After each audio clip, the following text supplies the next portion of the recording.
Hey everybody, welcome back to One Mic, and today I'm here to talk about episodes 1 and 2 of Apple TV's Lady in the Lake.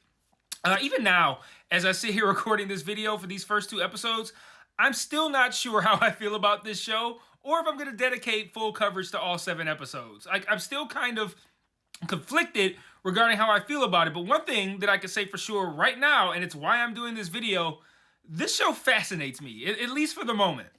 It's one that kind of sticks with you after you finish watching it, like how a smell can get stuck in your nose. And I think a lot of the credit for that, or responsibility for that, depending on your viewpoint, goes to the show's creator, Alma Harrell. I hope I'm saying that right. I haven't seen much of her work, but there's one thing she did that I've seen and absolutely loved, and that's the season 2 finale of FX's Dave. It's my favorite episode of the series. It had my favorite moment of the series, and it is coincidentally the second most viewed video on my virtually unwatched channel. But it's a great episode with some incredibly powerful imagery, and it shows her eye as a director. And if you had told me prior to this show that the person who directed the season 2 finale of Dave had their own show coming out, I promise you this video would have been up a long time ago. But therein lies my conflict with the show. There's a lot of surrealistic imagery here. And by a lot, I mean more than none at all. Because we're talking about surrealism, a little can be a lot. But the surrealistic imagery we see on this show is fascinating. And it ties into and how it ties into the narrative intrigues me. At the same time, I find its use frustrating at times. Like, if you want to go into the world of surrealism, and full disclaimer, this, just like everything else I say on this channel, is purely my opinion. But if you want to do that, I don't think you could just like dip your toe in. If you want to do surrealism, you need to like dive headfirst into that bitch, like Phantasmus over on HBO. Like that's how I think you need to handle it. Like, I think if Phantasmus was like it is only 10% of the time, and the remaining 90% of the time it was a normal, albeit compelling, but normal show, that 10% of the time it was surrealistic will be really fucking jarring when it happened. And that's kind of how I feel here right now after these first 2. Like, I like the use of the surrealistic imagery and, again, how it ties into the narrative. But on the rare occasions when it happens, it really pulls me out of the story. And I have to remind myself, like, oh yeah, they're going to do this shit sometimes. Rather than just being able to comfortably strap myself in for the ride, pause, like I did with Phantasmus. But that's not the only thing that I find fascinating about this show. Hey everybody, I just want to take a small break from this review to talk about the various other ways you can engage with me on other platforms. If you're so inclined, and I understand why you wouldn't, I am an acquired taste, but you can join the Patreon where you can get extra content like retro reviews, where I review old shows and movies to see if they still hold up today, Mike's Musings, where I talk about shows I'm watching that I don't cover on the channel, or Mike's VOD, where you can commission me to watch a show, which I will then review on the channel. And if you want to engage with me and chat with me more directly, I also implore you to join the Discord and follow the Facebook page. I set up channels in the Discord for all of us to discuss the shows I'm reviewing on the channel, and I also drop new videos in there since it's the easiest platform for me to share to from my phone.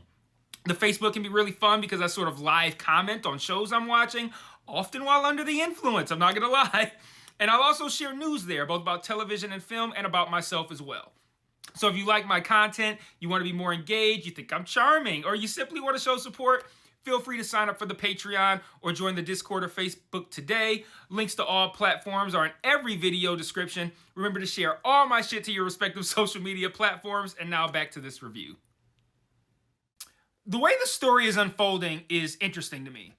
Think of a central event being the end of one character's story and the beginning of another's. Then on top of that, we're fleshing out these characters' backstories in order to make more sense of their actions surrounding this central event. That's what this show is, and it's interesting to see how the stories of these 2 characters, played by Moses Ingram and Natalie Portman, how their 2 stories converge. The way the show is edited at times, it kind of plays into this interesting converging of stories as well.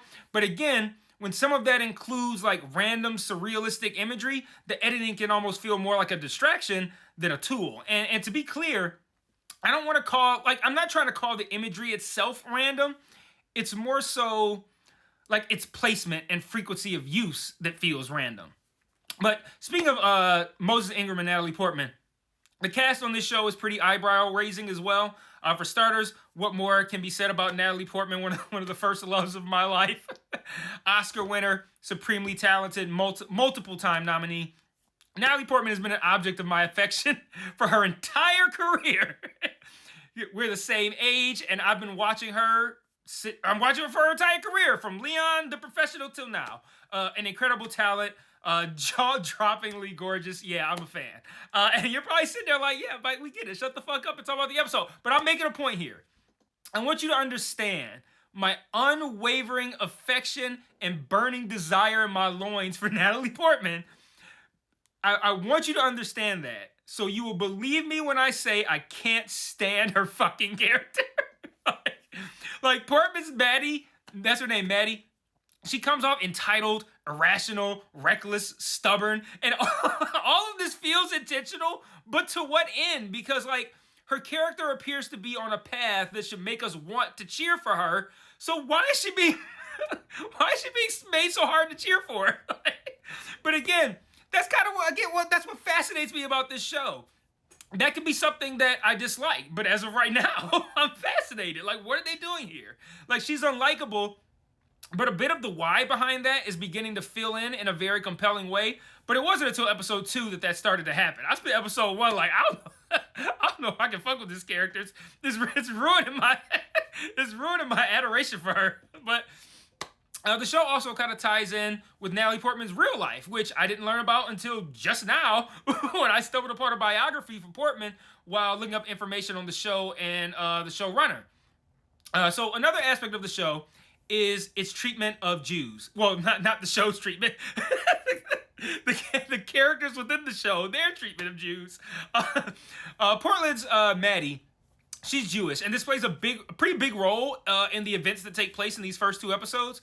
Turns out Portman herself is Jewish, born Natalie Hirschlag in Jerusalem. Her family left Israel for New York at a very young age. She was discovered at 11, starred in Leon at 12, and the rest is history. I also read that she's the first person to be born in the 80s and win an Oscar. Let me say that in reverse. She's the first person to win an Oscar who was born in the 80s. Yeah, I like that way better. So shout out to 80s babies. Alongside her, you have Moses Ingram playing Cleo. She's a mother of 2, trying to feed her family, working multiple jobs. The most profitable job being bookkeeping for Shell Gordon, who's played by hood legend Wood Harris. I love Wood Harris, man. Her husband, Chloe's husband, is an aspiring comedian named Slappy, who admittedly has a pretty funny, albeit risque, stand-up set in episode 2. But in 60s Baltimore, and I'm sure many other hoods around the nation, there's a lot of illegal gambling, and Harris's Shell Gordon is the biggest profiteer. I love how someone making a shit ton of unseemly money is named after an oil company. But Ingram's Cleo is torn between her dignity, aka doing what's right, and doing what will provide for her family, which more often than not is doing what's morally wrong. On one hand, her former teacher, Myrtle Summer, she's running for Senate and she wants to do all the good stuff that's best for the black community. Everybody supports her. Everybody who's black supports her. Cleo supports her. As the series opens, Cleo's volunteering for her. She gives a nice, rousing speech at some a town hall type event. At the same time, though, volunteering don't pay the bills, and Cleo needs to keep her kids healthy and out of the streets, and the work for Shell Gordon pays the bills. So when Cleo decides she'd rather get paid to fight the good fight with Myrtle and no longer work for Shell at all, she decides that she's going to ask Myrtle for a job, and that sets off a chain of events that will eventually lead to her death. And don't worry, if you think that's a spoiler, it's not.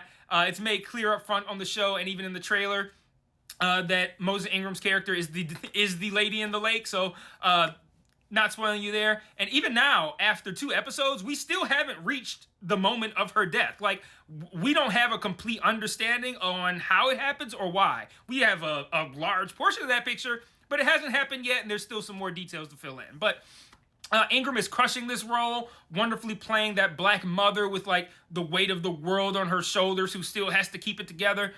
She's strong and resilient, determined, unreasonably optimistic, but weary and tired of all the hard work, tired of the struggle, tired of trying to live an honorable life, but only making life more difficult for herself in the process. Just tired of the shit, right? And we've seen these sorts of characters before.